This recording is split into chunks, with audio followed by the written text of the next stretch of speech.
Welcome to HFY Beyond Terra, where humanity doesn't just survive, it becomes the galaxy's biggest surprise. Subscribe, and let's go beyond Terra. Keshvar had seen a dozen species bleed in a dozen colors, but she had never seen anyone treat hair like a fuse to a bomb. The human Leo Rains stood under the wash alcove's pale sterilization light, water misting his shoulders in a gentle fog. The ship's gravity was low enough that droplets clung to him like floating glass beads. In his hand was a small object that didn't belong on a modern warship. A thin metal handle, a folding blade bright as ice. Akesh's hand went to the hilt of her side knife without thinking. "Put that down," she said. The human looked up, blinking water from his lashes. His face was rough with dark stubble, not long, not yet, enough to catch the light and make shadows along his jaw. He smiled like she'd caught him stealing dessert. "It's just a razor." "Put it down," she repeated, and this time her voice carried the flat edge of law. He hesitated. "Kesh, I'm just cleaning up." Akesh stepped closer until the wash alcove's sensors chirped in complaint at the extra mass. She could smell the ship's soap on him, sharp, medicinal, not meant for pleasure. She could also smell something else, the faint oil of his skin and the strange human scent that made her think of dry metal after a storm. "Listen to me," she said. "You shave and I'll kill you." The smile slid off his face. It didn't become fear, not exactly. More like surprise, as if someone had spoken a language he didn't realize he understood. "Kesh," he said softly, "what the hell?" Kesh didn't flinch at the profanity. Humans threw words like stones and then acted shocked when things cracked. "The braid is on you," she said, "and you are on my deck." He glanced at his reflection in the steel panel beside the alcove. At first, he didn't seem to understand what she meant. Then his eyes tracked to his chin, to the faint line where she had once twisted a single bead into the hair there, weeks ago during a coolant leak when she'd grabbed his chin without thinking and said, "Hold still. You'll clog the filter with your own face." She hadn't even asked permission. She had done it like a soldier fixing a strap. She had braided him. In Kesh's people's law, that was not a joke. "You're serious," he said. "I am Karu," she answered. "I do not threaten for entertainment." Leo exhaled, water running down his throat. He folded the razor slowly and set it on the alcove ledge, palms open in surrender. "Okay," he said. "Okay, I won't. I didn't know it was a thing." Kesh let herself breathe again, though her ribs remained tight as armor. She stepped back a half pace, keeping her voice low. "If you cut your face hair, you sever the braid. I can unbraid it." "You cannot," Kesh said, because the words mattered. "Only the one who braided you can sever it without blood. And even then, not lightly." He looked at her hands, the knife at her hip, her scarred knuckles. "So that bead you put in my beard, it is not your beard," Kesh said automatically, and then stopped because humans took ownership personally. She forced the meaning into simpler shape. "It marks you under my protection and my responsibility, like a security badge." "Like a death right," Kesh corrected. He swallowed. "That's a lot for a bead." Kesh's mouth tightened. "It is a lot for a gesture." For a moment, the only sound was the ship's ventilation, a steady hiss like something sleeping. Then Leo spoke carefully, as if approaching a wild animal. "And if I shave anyway?" he asked. Kesh met his eyes. They were the color of old copper, warm but watchful. "Then you declare the braid false," she said, "and you declare the braider a liar. In our code, the liar must be paid." "Paid how?" Kesh's voice didn't shake. "By my blade, yours or mine." His gaze dropped to her knife again, and something in him hardened, not into defiance but into understanding. "So that's why you said you'd kill me." "It would be mercy," Kesh said, "because it would. If he shaved, every Karu on the ship would see the insult. They wouldn't punish him first. They would punish her. They would take his death as a down payment and then demand the rest from her bloodline." The human breathed out slowly. "All right," he said. "No shaving." Kesh nodded once. "Good." She turned to leave, then paused, sensing his question before he asked it. "Kesh," he said, "why does your law care about hair?" Kesh stood in the doorway, one hand on the frame. "Because hair can be cut without killing," she said. So we learn to make it mean something. It is the part of the body you can give away and still live that makes it dangerous. The human's mouth quirked. That's poetic. It is practical, she corrected and left before she could soften. They were 4 jumps from the treaty line when the inspector arrived. The message came through the ship in 3 languages: docking clamp engaged, external authority aboard. Kesh was already moving before the announcement finished. The warship Gannet had been built for border skirmishes and salvage claims, not for politics. Politics boarded with inspectors. When she reached the main corridor outside the airlock, the captain was there, flanked by crew in mismatched armor. Captain Sorai Hale was human, older than Leo, calmer, with silver hair shaved close to the scalp and eyes that missed nothing. Humans shaved their heads and seemed proud of it. The first time Kesh had seen it, she'd nearly challenged Sorai to a duel out of pure cultural whiplash. Now Sorai's jaw was set. "Kesh," she murmured as the airlock cycle began. "How bad is it?" "Authority rarely brings gifts," Kesh said. The lock hissed. The inner door irised open. Inspector Thane Kor stepped through with 4 guards behind him, all Karu in polished plates and ceremonial cords. Kor's armor was too clean for space. His crest braid was braided tight against his skull in an intricate pattern that screamed high clan. His eyes swept the corridor like he owned it. "In the name of the Clanship Council," Kor announced, "this vessel is under audit for contraband acquisition and unlawful bond marking of offworlders." Kesh felt the air go colder. Unlawful bond marking. His gaze landed on her, held sharp as a hook. "You," he said, "Kesh Var, 4th Deck Warden." The title was old. The way he said it made it sound like a stain. Kesh didn't bow. She gave the minimal incline of respect demanded by code. "Inspector," Kor smiled, "I hear you've been busy braiding." Behind Kesh, Captain Sorai's posture stiffened. "Inspector Kor," Sorai said smoothly, "you are aboard under treaty. State your purpose." Kor didn't look at her. "My purpose is law." "Your purpose is compliance." Then finally he glanced at Sorai as if acknowledging a piece of furniture. "Where is the human mechanic called Leo Rains?" Kesh's pulse jumped. "Leo. Of course it would be Leo." Sorai's voice remained even. "He's crew. What's this about?" Kor lifted a thin slate. "Leo Rains is listed on a salvage claim filed by the pirate consortium known as the Black Comet. That claim includes Karu military-grade nanoforge schematics stolen 2 cycles ago." The corridor buzzed with murmurs. Nanoforge schematics weren't merely valuable, they were sacred on Karu worlds, guarded like ancestors. Sorai's eyes narrowed. "That's an accusation." "It is an audit," Kor said pleasantly. "Bring him." Kesh didn't wait for the captain to order it. She turned and strode away, boots striking metal. Her mind ran ahead of her like a hunting drone. If Kor was invoking unlawful bond marking, he wasn't only here for contraband, he was here for her. And the easiest lever to pull was the braid on a human's chin. Leo was in the engine bay, hands deep in a conduit housing when Kesh found him. He looked up at her expression and immediately wiped his hands on his coveralls. "That bad?" "An inspector," Kesh said. "High clan." "Lovely." He glanced toward the bay doors as if expecting them to explode. "What do they want?" "You," Kesh said. "They claim you are tied to stolen Karu schematics." Leo's face tightened.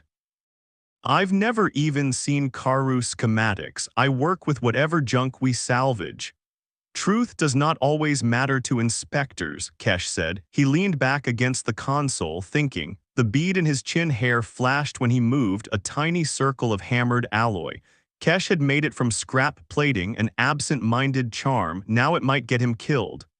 "Okay," Leo said slowly. "So what's the play?" Kesh hesitated. Humans were infuriating. They jumped straight to plans as if life were always a problem to solve. "The play," she said, "is you speak carefully." He nodded. "Got it." She lowered her voice. "Also do not shave." A flicker of humor tried to surface and failed. "That again, Kesh, I haven't, I told you." "Not by choice," she said. "What do you mean?" Kesh's chest tightened. Inspectors like Core use humiliations. They will try to force you to sever the braid to make my mark illegal. If you shave, he wins. Leo's eyes narrowed. And if I do, he may order it done, Kesh said. Leo stared at her for a long beat. Can he? In practice, Kesh said, inspectors do what they want. Then we don't give him practice, Leo said and pushed off the console. Let's go meet your polished friend. Kesh caught his arm before he could move. Her grip was hard. Listen to me, human. He froze, looked down at her hand, then back to her face. If you are forced, she said, and the blade touches your hair, do not resist. His brows drew together. That sounds like terrible advice. It is survival advice, Kesh snapped, then forced herself to breathe. If you resist, you make it a brawl. Core will call you violent. He will call me negligent. He will strip the captain's treaty protections. He will. She swallowed the rest because her throat didn't want the words. He studied her and his voice softened. Kesh. I'm not going to make this worse for you. The sincerity made her ribs ache. Good. They walked together to the corridor. They brought Leo to the mess hall, cleared of tables, turned into a temporary tribunal. Core sat at the far end like a throne had grown under him. His guard stood behind, motionless. Captain Sorai stood to one side, arms crossed, fury held in check by protocol. Kesh took her place near Leo, a half step behind, his assigned warden, his witness, his death right. Core's gaze went immediately to Leo's chin. He smiled. There it is, Core said, the illegal braid. Leo kept his face neutral. It's a bead. In Karu law, Core replied, a braid is a claim. Claims require consent and registration. Captain Sorai's voice was sharp. We are under treaty. No one here is property. Core lifted a hand as if calming a child. Of course, humans love that word. He leaned forward slightly. Nevertheless, Keshvar, you have marked a human without proper right.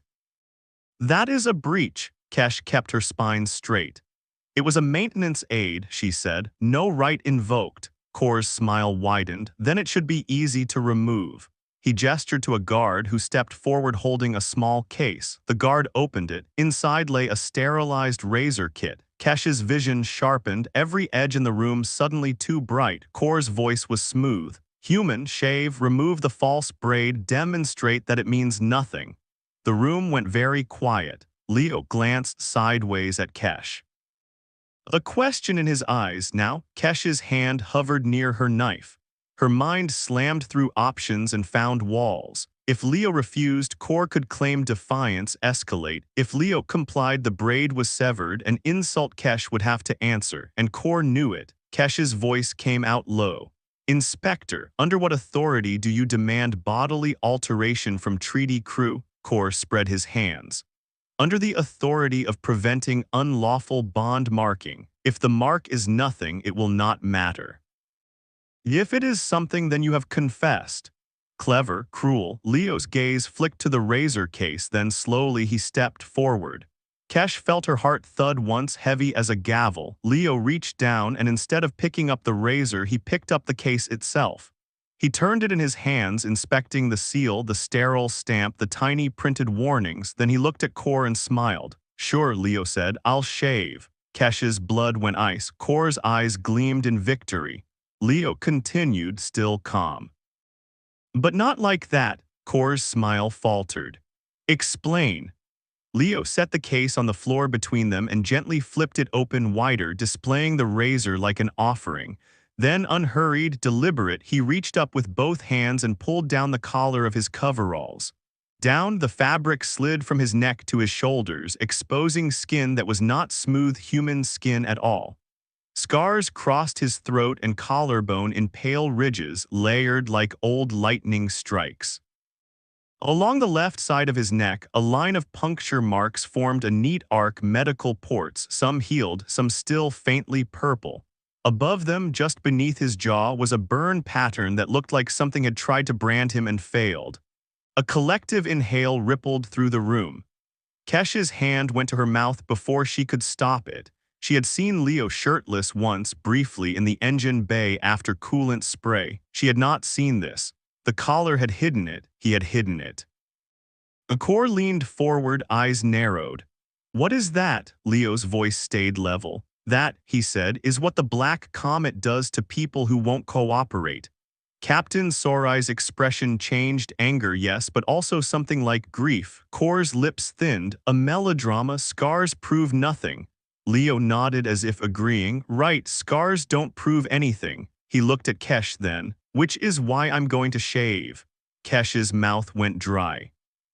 Leo, he raised a hand slightly, not stopping her, just asking her to wait. Then he looked back at Kor. In your law, Leo said, the one who braided the mark is the only one who can remove it without blood. Right. The room went still again, but this time the silence had weight. Kor's gaze snapped to Kesh, his expression sharpened. Is that true, Warden? Kesh understood what Leo was doing, a heartbeat before the others did, and fear warred with reluctant admiration. Yes, Kesh said. Only the braider may sever without invoking a blood debt. Kor's eyes narrowed. He saw the trap forming and tried to step around it. Then you will remove it, Keshvar. Now, Leo shook his head. Not that either, Kor's voice hardened. You are not in a position to negotiate. In your law, Leo interrupted, still calm, if the braid is challenged publicly, the severing becomes a right of witness. Which means the severing must be done in front of the accused's captain and the inspector. And the accused may speak one truth that cannot be punished as insult, because it's the truth under the blade. Murmurs broke out. Even Kor's guards shifted, uncertain. Kesh felt her stomach drop. Humans shouldn't know that, right? It was an old thing used to force confessions from liars or to protect the weak from powerful tongues. Leo had learned it somehow. Kor's face tightened. Where did you hear that? Leo's eyes flicked toward Kesh, a tiny apology and a larger determination. I listened, he said simply. Your people talk when they think humans don't understand the difference between story and law. Kor's jaw worked. He could deny it, but denying law in front of witnesses was its own stain. You want a right of witness, Kor said. I want it done right, Leo replied. If you're going to strip a mark from my body, you don't get to do it like I'm cargo. Kor stared at him, then smiled, thin, sharp. Very well, he said. Do it. Warden Var, sever it. Akesh's hands went cold. Leo stepped closer to her, lowering his voice so only she could hear. I'm sorry, he murmured. Human, Kesh hissed, this is madness. Maybe, he whispered back, but you said if the blade touches the hair, it's about you too. I'm not letting him make you bleed for my face. Kesh's throat tightened. If I sever it, I accept responsibility. If you shave afterward, I am obligated to. I won't, Leo said, and his eyes were steady. I'm trusting you. Trust was dangerous. Trust was the part of the body you could give away and still live. Kesh drew her knife. A true shaving blade would have been less symbolic, but the right didn't care about efficiency. It cared about intent. Kesh's side knife was honed to a ritual edge used in oaths, not bar fights. She stepped behind Leo. He knelt. Humans bent their knees easily, spines straight. Captain Sorai watched like someone watching a friend walk into fire. Kor leaned back, pleased.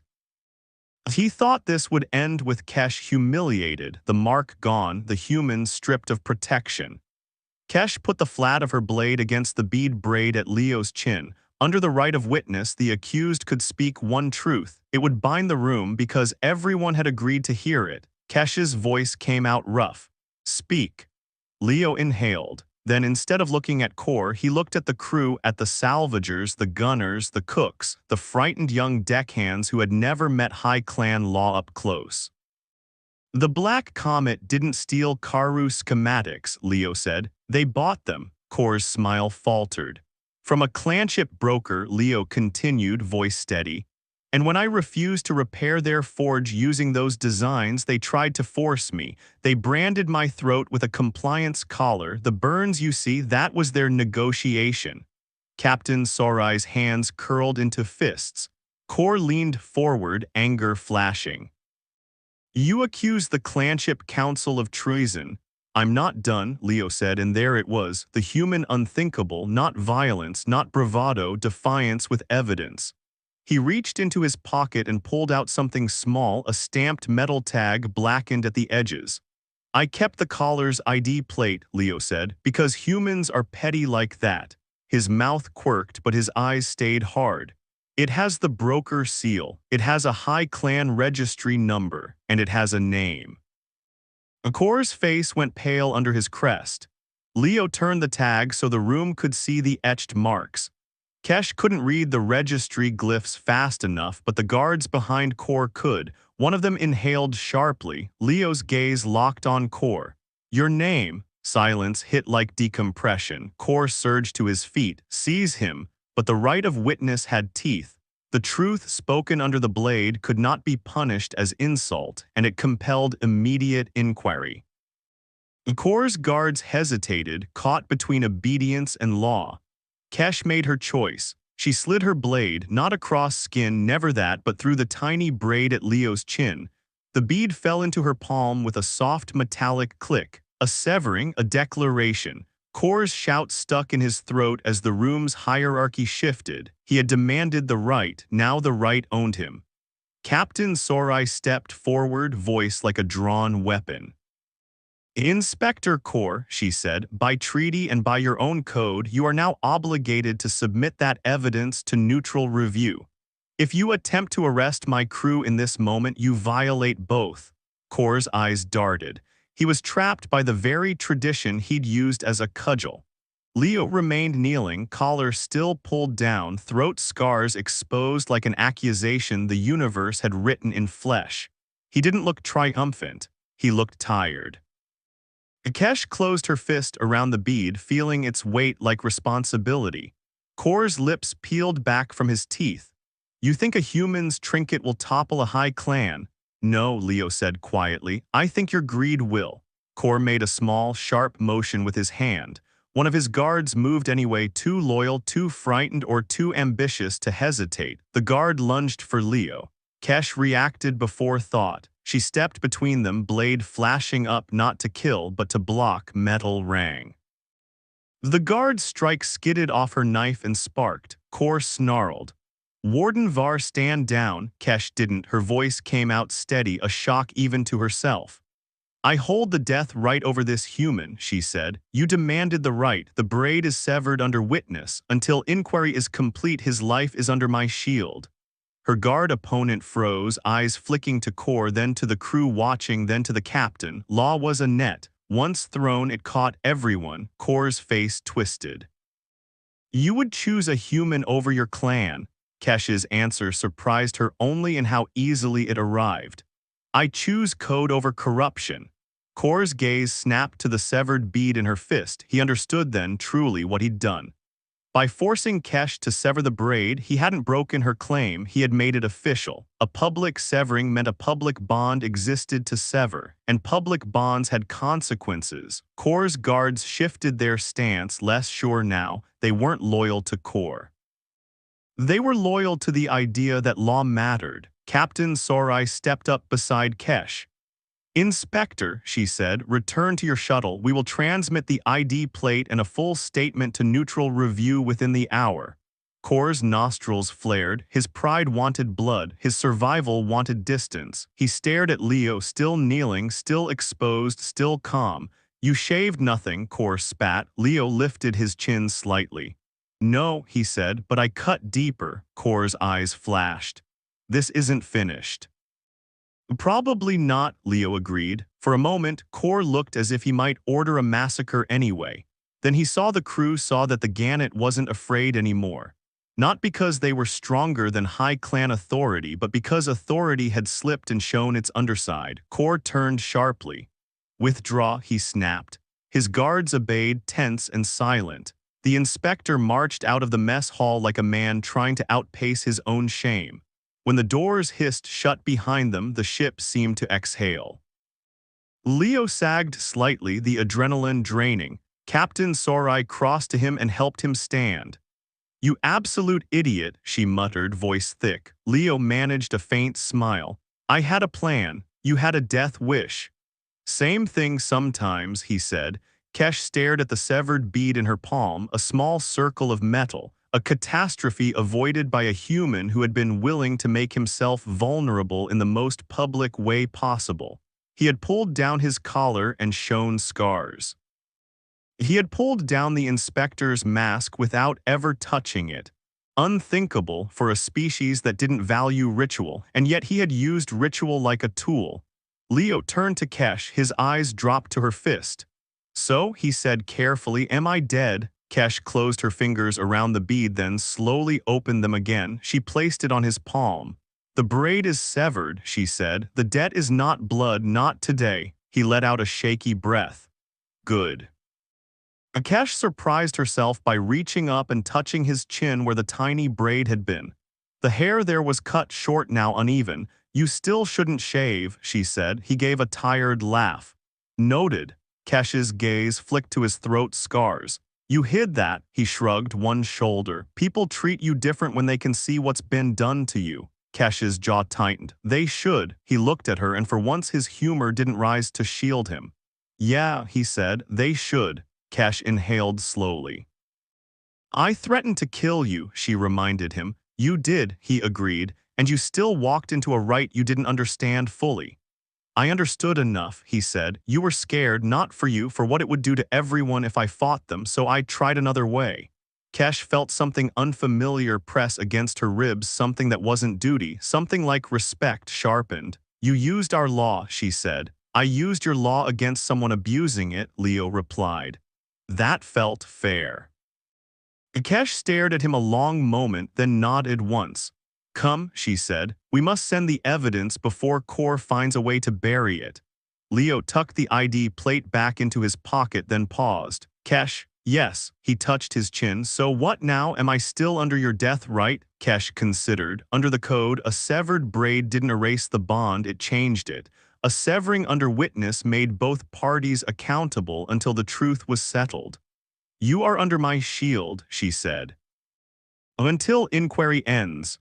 "And after?" Kesh's mouth twitched, the closest thing to a smile she allowed in public.